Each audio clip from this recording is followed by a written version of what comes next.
নমস্কার বন্ধুরা, আমার একটি নতুন ভিডিওতে আবার আপনাদের স্বাগত। তো দেখতেই পাচ্ছ, শনিবার মানে আজ মাথায় হাত। তো আমি এই রেসিপিটা শিখেছি আমার শাশুড়ি মায়ের কাছ থেকে। বিয়ের পর গিয়ে এই ডালটা খেতে আমার খুব ভালো লাগতো।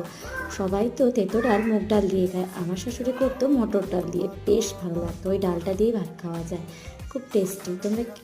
তোমরা কে কী দিয়ে তেঁতা ডাল খাও আমাকে অবশ্যই জানাবে। আর আমি মুগ ডালটা খুব অ্যাভয়েড করে চলি।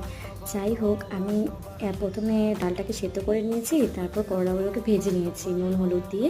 তারপর ডালটা সোমবার দিয়ে একটু রাঁধুনি বাটা দিয়ে করলা ভাজা একটু বলক উঠলে তারপরে আমি ওটাতে ভাজা করলাগুলো দিয়ে দিয়েছি।